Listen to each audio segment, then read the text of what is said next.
Mēs uzsākām pārtikas dalīšanu trūcīgām ģimenēm jau novembrī, kad mēs redzējām to, ka tīri ar zupas virtuvi ir par maz, jo ir cilvēki, kam katru sestdienu ir vajadzīgs, ne tikai katru sestdienu ir vajadzīga zupiņa, bet viņam katru dienu ir nepieciešams ēst.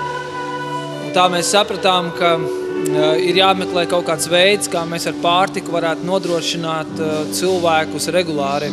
Dažreiz šīs pakas ir lielākas, dažreiz viņas ir mazākas. Bet, principā, viņas ir paredzētas vienai nedēļai uz ģimeni, kurā ir nevairāk kā 3 bērni un 2 pieaugušie. Ir pienākas viena paka. Novembrī uzsākām šo sadarbību ar Kraukļu fondu. Un sākotnēji mums bija kaut kādi 40 cilvēki, kas nāca šeit un kuriem mēs palīdzējām. Tad šodien jau mums nāk jau šeit šī zālī reāli ir pilna un nāk jau ap 150 cilvēku. Un paralēli jārēķina, ka šīs ģimenes ņem līdzi arī bērnus. Un mums augšā kastes dzīvoklī ir arī bērniem pasākums atsevišķi.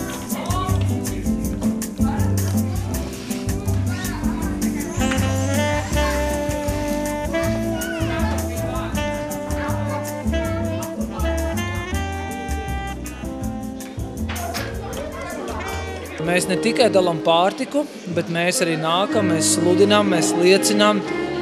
Kā jūs redzat, tagad arī tur dziesmas mēģina dziedāt. Mēs arī gribam aicināt uz pielūgsmu kopīgu šos cilvēkus. Un katra reize ir tam, lai mēs pasludinātu evaņģēliju cilvēkiem par Kristu. Liels prieks ir par to, ka draudze bija ļoti atsaucīga. Un šodien mēs varējām pievienot klāt šīm pakām. Klāt jau pārtiks produktus, griķus, rīsus, makaronus, auzes, kartupeļus. Un mēs ceram, ka arī to mēs varēsim turpmāk darīt, lai arī mūsu draudze varētu vēl aktīvāk piedalīties un iesaistīties.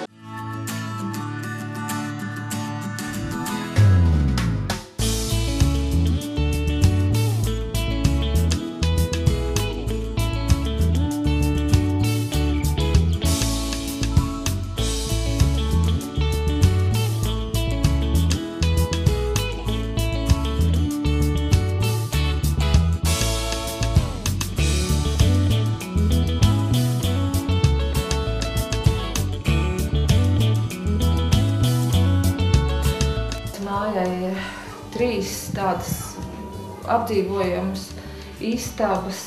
Lielākie, protams, savā istabā ar 3 puikiem. Tā lai vismaz vienā istabā zēni. Tā meitenes ir otrā.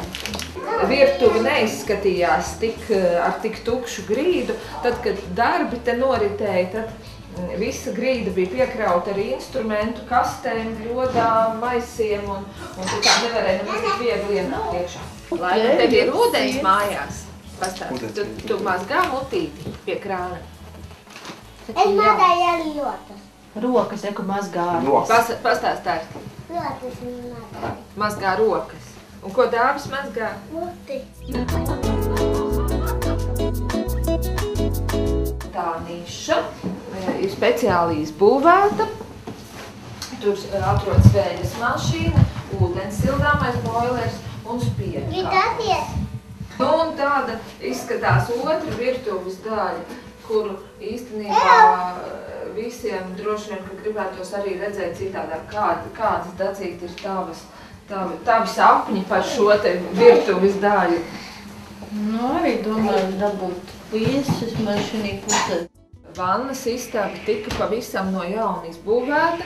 Šeit ir reģipša starpsienas, tika metāla konstrukcijas uzbūvētas un ir arī tāda lieta ielikta kā dvieļu žāvētāja, lai nav liels mitrums un lai var izžāvēt dvielīšus. Duškabīne paredzēta un īpašā veidā ar dziļo dušas paliktni, lai arī mazie bērni var tikt viegli un ērti nomazgāti, tā kā mazā vanniņā.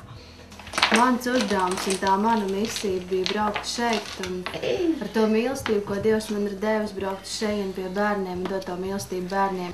Kalpot ārpus baznīcas, kas nav vairs komforta zona, kas nav vairs viegli, kas jau ir daudz sarežģītāk un daudz savādāk.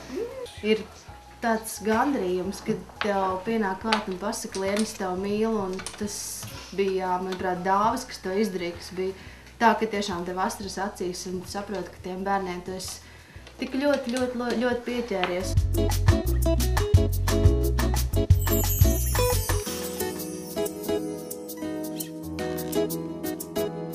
Jēzus teica, svētīgāk ir dot nekā ņemt, un arī mēs kā draudzes cenšamies pēc šī principa dzīvot, un man ir prieks par draudzes locekļu tiešām lielo atsaucību. Cilvēki ziedo savu laiku, un gan tas ir ik nedēļu sistemātiskā kalpošanā, dažādās situācijās un vietās draudzē un ārpusē, un arī ziedojot laiku, kalpojot tieši cilvēkiem, kas ir trūkumā.